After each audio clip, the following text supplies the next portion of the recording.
صبر کرو.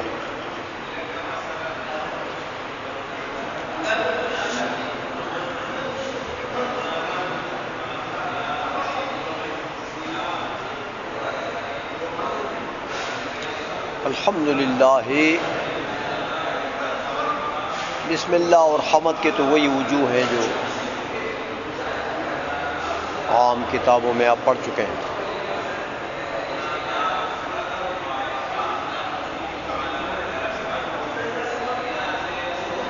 لیکن میر زاہد ہیروی رحمۃ اللہ علیہ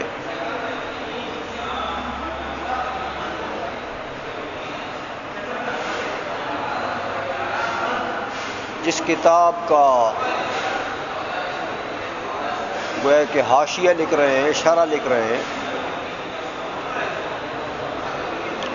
وہ اصل میں رسالہ قطبیہ ہے. علامہ قطب الدین رازی رحمۃ اللہ علیہ جو صاحب قطبی ہیں، جنہوں نے وہ شرح مطالع لکھی ہے.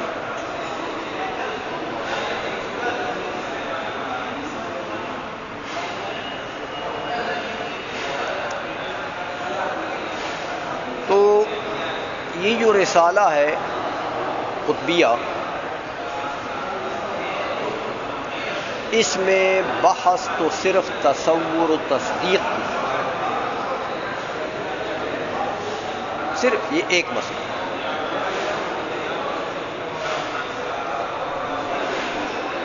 سارا جو ہے 1-2 ورق کا رسالہ ہے. یہ سارا متن اکٹھا کرو گے نا آخر تک تھوڑا سا بن جائے. لیکن دریا کو کوزے میں بند کر دیا علامہ قطب الدین رازی نے. تو وہ کوزے سے نکالنے کے لیے پھر میر زاہد نے یہی کر سکتے تھے، بھائی یہ اہل آدمی تھے اس کے، انہوں نے یہ حاشیہ لکھا اس کے، اور حاشیہ ایسا لکھا حق ادا کر دیا.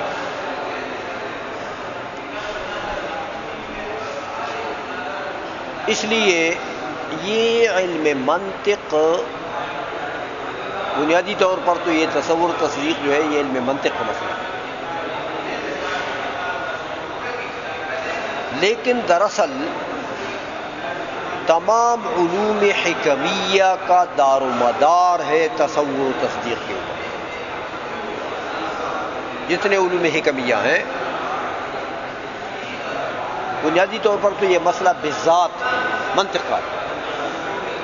آپ پڑھیں گے آگے مرضی میں جا کر کہ بعض علماء نے منطق کو علوم حکمیہ میں علم حکمت میں داخل کیا کہ یہ منطق بھی حکمت کا ایک فن ہے، ایک بحث ہے، ایک باب ہے.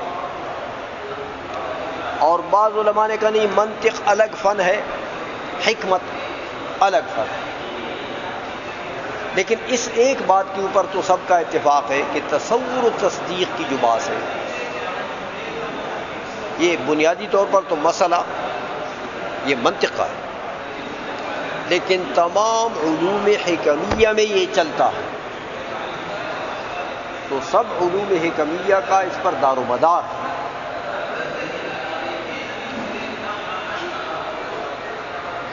تو گویا کہ حکمت جو ہے تصور و تصدیق یہ حکمت کے لیے مبنا ہے، اصل ہے. آئی سمجھ میں؟ حکمت کے لیے مبنا ہے اور اصل ہے. تو رسالہ قطبیہ جو ہے یہ صرف منطق کی کتاب نہ ہوئی، بلکہ یہ تمام علوم حکمیہ کے لیے بنیاد ہو گئی.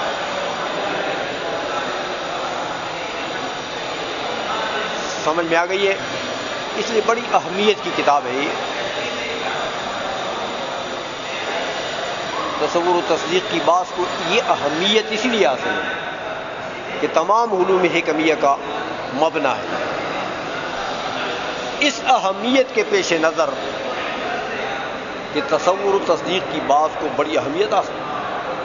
تمام علوم حکمیہ کی سمجھ اس کے اوپر موقوف ہے۔ اس لیے علامہ قطب الدین رازی نے تو صرف اس مسئلے میں رسالہ لکھا، یہ بڑا اہم مسئلہ ہے۔ اور پھر یہی وجہ تھی کہ رسالہ مختصر تھا اور اس کے مالہ ما علیہ جو ہے وہ پورے سمجھ میں ہر کسی کو نہیں آتے تھے۔ میر زاہد ہروی نے رحمۃ اللہ تعالی علیہ نے اس کے اوپر حاشیہ،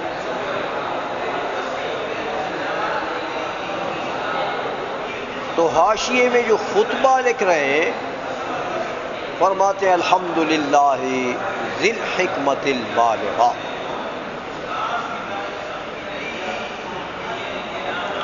دیکھو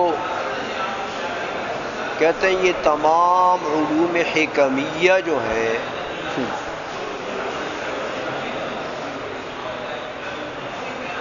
یہ تمام علوم حکمیہ کا مالک عالم بتلک العلوم کون ہے؟ اللہ جل وعلا۔ اس اللہ کے لیے حمد ہے جو تمام علوم حکمیہ کا عالم ہے۔ ذی الحکمت تو ذی العلم، حکمت تو علم کا نام ہے، علوم حکمیہ کا عالم ہے، اس کے لیے حمد ہے۔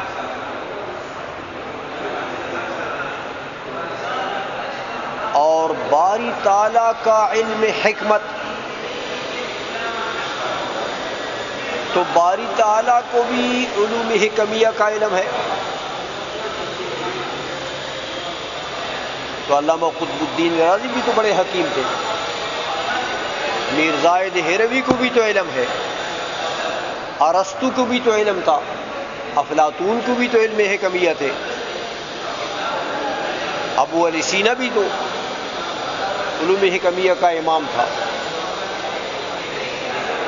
فرماتے ہیں نہیں یار ان لوگوں کو چھوڑو، ذی الحکمت البالغہ، باری تعالیٰ کے علم حکمت میں اور ان کے حکمت میں فرق ہے۔ باری تعالیٰ جو عالم ہے علوم حکمیہ کا وہ حکمت بالغۃ الی الانتہاء،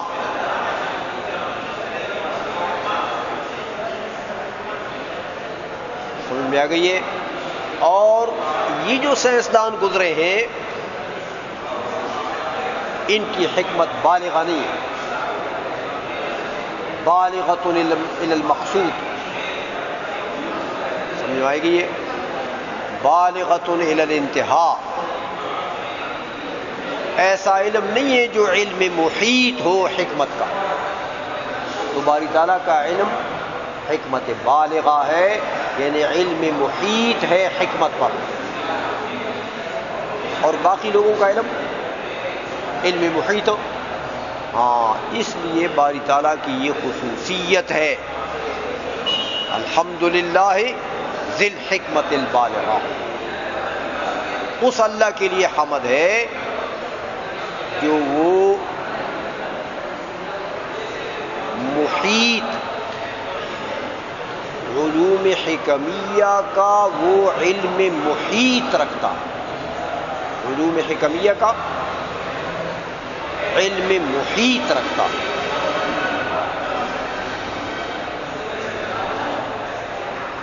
تو یہ صفت خاصہ ہے کس کا؟ باری تعالیٰ کا، یہ کسی اور کو حاصل، یہ علم کسی اور کو حاصل نہیں۔ بات سمجھ میں آ گئی ہے؟ اچھا پھر بات یہ ہے کہ جتنے علوم حکمیہ ہیں ان تمام علوم حکمیہ کا مدار جو ہے وہ دلائل پر ہوتا ہے، دلائل پر، یعنی علوم حکمیہ جو ہے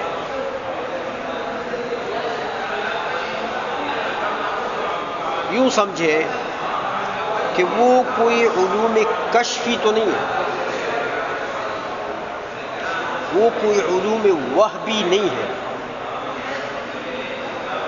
اجی سے بخیر. السلام علیکم.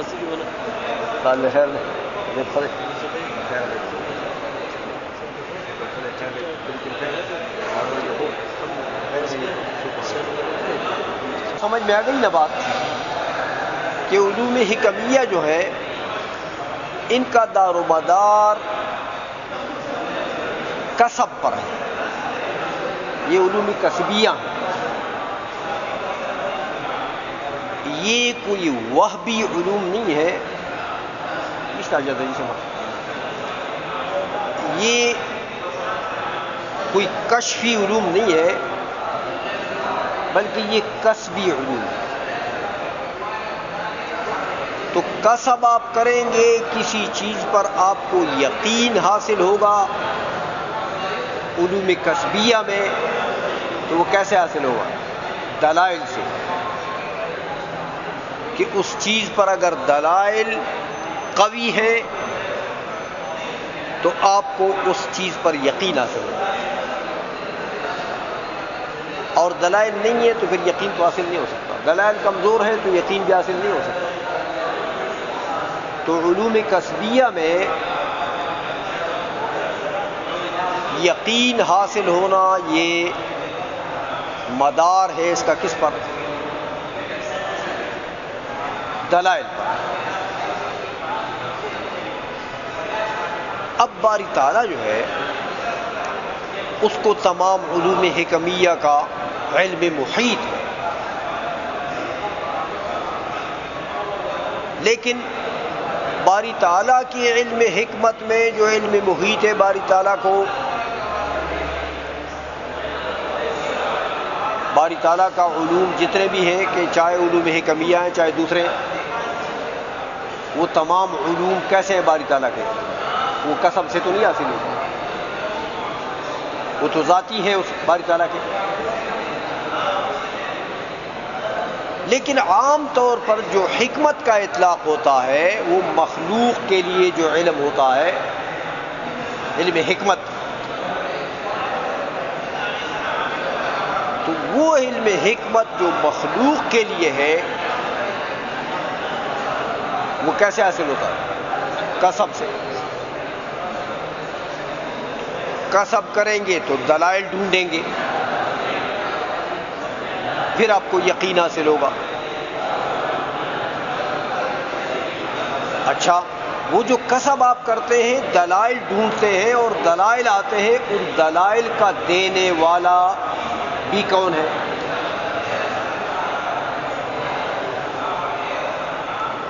تو ان علوم حکمیہ کا دار و مدار ہے، علم کی یقینی ہونے کا دار و مدار ہے دلائل کا. اور وہ دلائل کی طرف رہنمائی کرنے والا کون ہے؟ اللہ تعالیٰ. شرح صدر کرنے والا کون ہے؟ اللہ تعالیٰ. اسی لیے فرمایا والحجت الساطعہ، وہی باری تعالیٰ ہے جو غالب حجتیں ہیں، غالب دلائل ہیں. ان دلائل غالبہ یعنی دلائل یقینیہ کا مالک بھی کون ہے؟ وہی اللہ تعالیٰ ہے.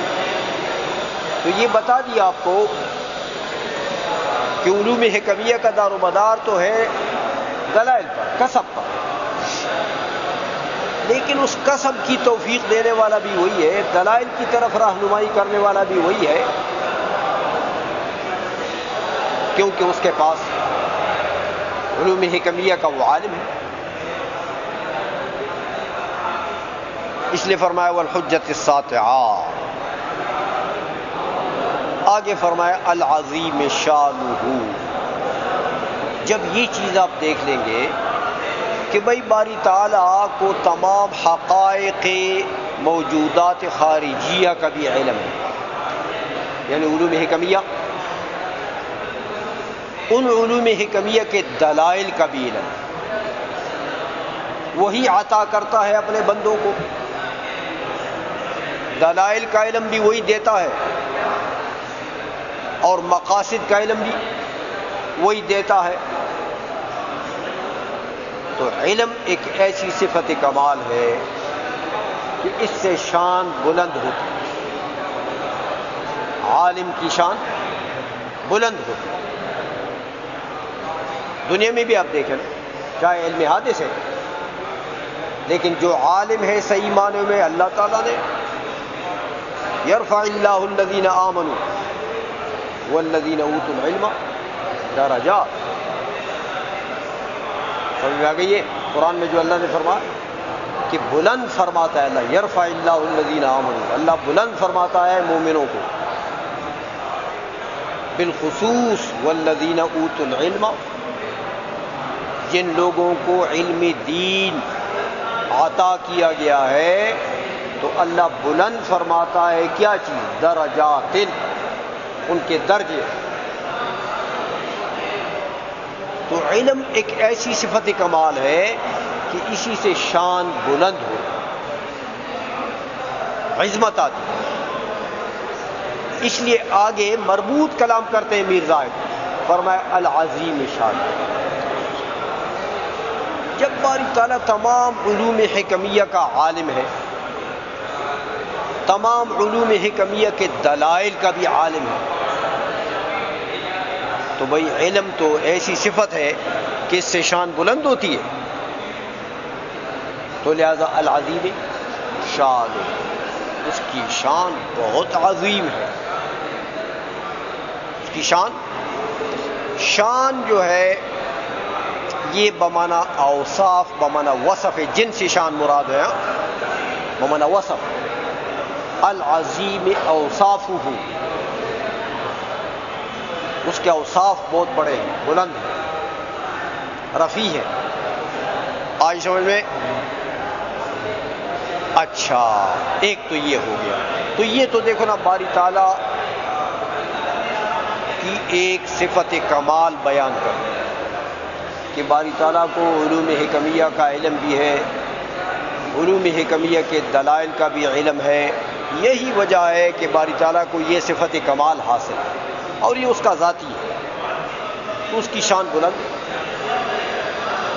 بتا دیا آپ کو کہ طلباء کرام اگر آپ نے بھی علم حاصل کر لیا علوم حکمیہ تو اللہ تبارک و تعالیٰ آپ کی بھی شان بلند کر دے۔ تخلقوا باخلاق اللہ، حضور نے فرمایا نا اللہ کی صفات اپنے اندر پیدا کرو، اللہ کی صفات اپنے اندر پیدا کرو۔ اللہ سخی ہے تم بھی سخی بن جاؤ، اللہ عالم ہے تم بھی عالم بن جاؤ، اللہ حلیم ہے، گناہگار کو نافرمان کو فوراً نہیں پکڑتا ہے، حلیم ہے، صابر ہے، تم بھی حلم اور صبر اپنے آپ کے اندر پیدا کرو، وغیرہ وغیرہ۔ تخلقوا باخلاق اللہ، حضور نے فرمایا کہ اللہ کے اخلاق، اللہ کی صفات اپنے اندر پیدا کرو۔ تو اللہ کی صفات میں سے علم حکمت ہے نا، یہ بھی اپنے اندر سما ڈالو، یہ پڑھو، اللہ جل مجدہ اس سے شان بلند کر دیتا ہے۔ اچھا، پھر ایک اور لچکدار بات کہتے ہیں میر زاہد ہروی رحمۃ اللہ علیہ، فرماتے دیکھو یہ تو پتہ لگ گیا کہ باری تعالیٰ کو یہ تمام علوم بھی حاصل ہیں، یہ اس کے دلائل بھی حاصل ہیں، سب کا علم ہے باری تعالیٰ کو، باری تعالیٰ کی شان بھی بہت بلند ہے، لیکن دیکھو باری تعالیٰ بخیل نہیں ہے کہ بس اس علم کے اوپر باری تعالیٰ نے قبضہ کر لیا اور کسی کو نہیں دیتا ہے۔ جیسے ہمارے یہ حکیم لوگ جو تھے، یہ طبیب، انہوں نے بخل کر لیا نا اپنے علم کے اوپر، کسی کو نہیں بتایا یہ نسخہ ہے بھائی، اس نسخے سے فلاں مرض جو ہے وہ ٹھیک ہو جاتا ہے، اور بتاؤ نہیں کسی کو، تو نتیجہ کیا ہوا؟ علم ختم، بخل کیا، سارا علم قبرستان میں چلا گیا، مٹی کے نیچے ہوا۔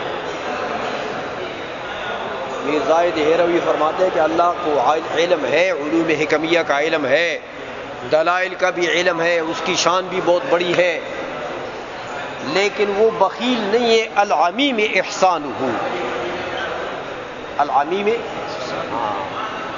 اس کا دینا جو ہے، اس کا احسان، اس کا دینا وہ بہت عام ہے، ہر کسی کو دیتا. احسان بمانا عطا، سمجھ میں آ گئی ہے؟ احسان بمانا عطا، اس کی عطا بہت عام ہے. جو مانگتا ہے دیتا، وہ دیتا. جو طلب کرتا ہے علوم حکمیہ کو، اللہ اس کو دیتا. العمیم احسان، سمجھ میں آ گئی ہے؟ اس لیے اللہ تبارک و تعالیٰ علوم حکمیہ کا عالم ہے، لیکن یہ مطلب نہیں ہے کہ بس باری تعالیٰ نے علوم حکمیہ کے اوپر قبضہ کر لی، کسی کو نہیں دیتا. نہیں، اس کی عطا بہت عام ہے. جو طلب کرے گا، العمیم احسان، اس کا احسان بہت عام ہے، اس کے لیے کوئی رکاوٹ نہیں. بات سمجھ میں آ گئی ہے؟ لہذا طلب کرو باری تعالیٰ سے، مانگو، طلب کرو، سیکھو، محنت کرو، مطالعہ کرو، پڑھو، اللہ